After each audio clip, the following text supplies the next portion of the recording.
Masjid Kampung Laut, sebuah masjid yang terletak di Kampung Laut Tumpat, Kelantan. Masjid ini terletak di tebing Sungai Kelantan. Selain itu, Masjid Kampung Laut antara masjid tertua di Asia Tenggara yang telah dipindahkan dari Nilampuri, Kota Baru ke lokasi asalnya Kampung Laut Tumpat, Kelantan. Dikatakan juga masjid ini telah berusia lebih daripada 300 tahun. Masjid ini dinamakan sempena Kampung Laut, sebuah kampung di tebing Sungai Kelantan dalam jajahan Tumpat. Masjid ini menjadi bukti kedatangan Islam ke negara kita melalui arah timur.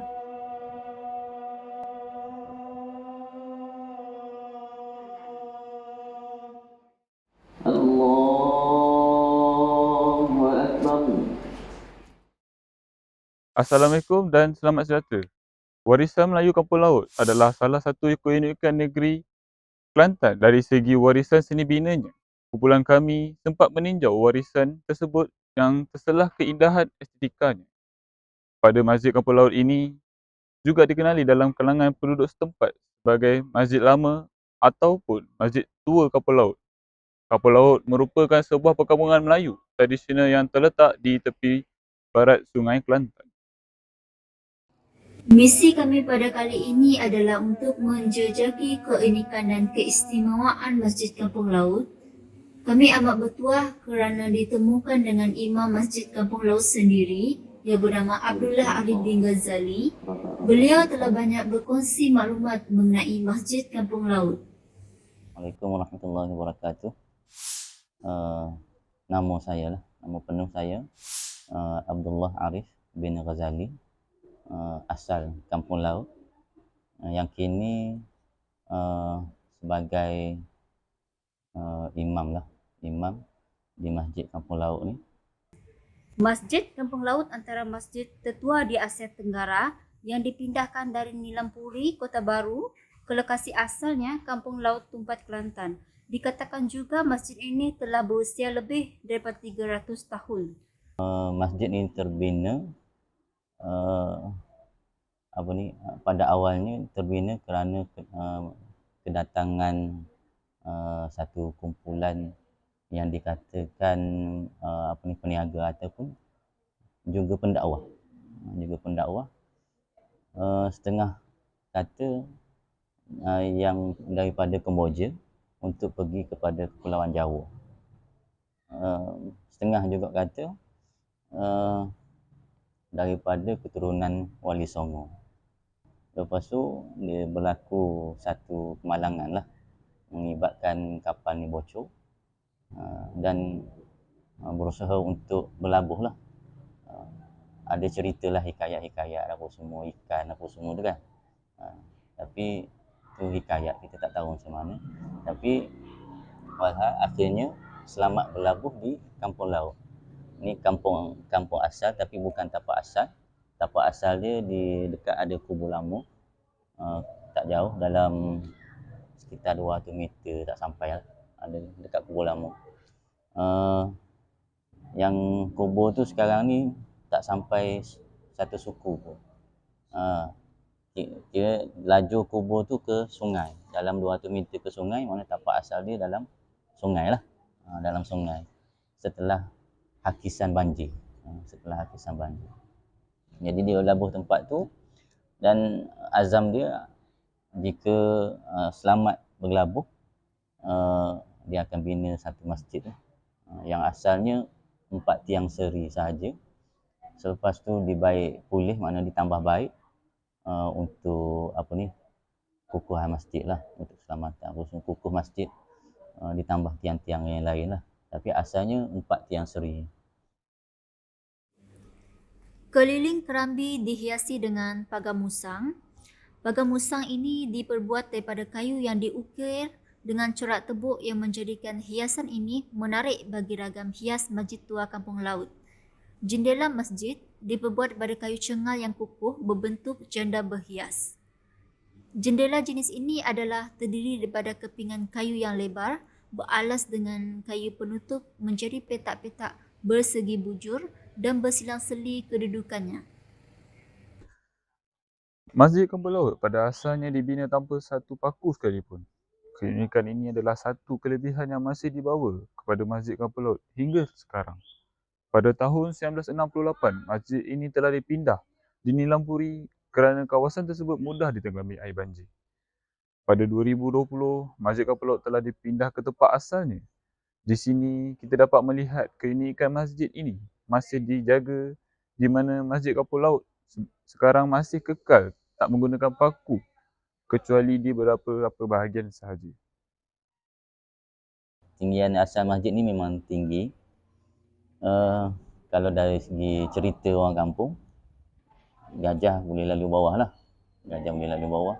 Setengah orang kampung kata juga, gajah berdiri, orang lelaki berdiri, orang lelaki dewasa berdiri dengan pegang pedang satu kan.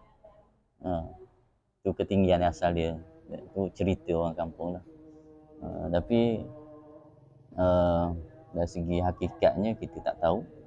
Cumanya apa yang saya tahu yang benar lah daripada atuk saya sendiri yang terlibat yang kerja dengan JKA Kelantan dan senior dia generasi kedua JKA Kelantan lah, yang dia ambil cerita daripada guru dia generasi pertama JKA Kelantan yang terlibat dalam rombakan masjid pada tahun 1968 kan. Lebih kurang macam tu lah, sebelum untuk pindah ke Nilampuri. Cuba untuk gali tiang seri lah 4 ni, tapi tak jumpa ujung dia. Cuba untuk gali lah, last sekali potong dan pindah ke Nilampuri melalui jalan sungai dan jalan darat. Ukiran yang terdapat pada tetupai 4 batang tiang seri yang rapat disiling.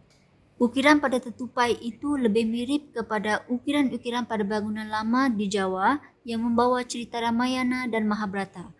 Biasanya ukiran Jawa bermotif binatang, tetapi ukiran pada tetupai ini sudah diubah kepada daun-daun dan bunga-bungaan. Ukiran ini juga telah dipadankan dengan ukiran asli masyarakat Melayu Kelantan, iaitu awan larat yang bercorak salu bertular. Pada puncak masjid pula, iaitu di atas perabung, terdapat sebuah buah gutung. Lapisan bergutung itu berbentuk 3 lapis, bulatan besar, bulatan sedang dan bulatan kecil sekali di bahagian atas. Dari buah gutung turun ke bawah diadakan penutup perabung dan diakhiri berbentuk ekor irik pada setiap penghujung. Di masjid ni di bawah Perbadanan Muzium Kelantan lah. Sekarang dalam proses untuk gazet sebagai warisan negara dan UNESCO. Tapi kos dari segi pengelolaan masjid sekarang ni masih di bawah orang kampung. Maknanya walaupun masjid ni di bawah muzium, tapi dikelola oleh orang kampung. Maknanya tidak ada pengalihan sepenuhnya lagi lah, dan tidak ada penjawatan lah. Masjid Tua Kampung Laut mempunyai bumbung berbentuk 3 lapisan, iaitu merupakan bentuk Melayu Nusantara. Bentuk tersebut terkenal dengan bumbung Son Pecah 4, iaitu bumbung berbentuk gunung atau dengan 4 perabung yang menurun ke cucuran atap. Dia apa kan, dia bumbung 3 tingkat. Istilah dia adalah istilah dia. Bumbung 3 tingkat. Yang atas satu, lepas tu yang kedua, lepas tu ni yang bawah ni. Ada 3 tingkat. Salah satu ni untuk pengudaraan. Bata asalnya dia singgora yang nipis. Dia singgora jugalah. Singgora yang nipis tu. Tapi yang ni yang Thailand tebal daripada Chiang Mai.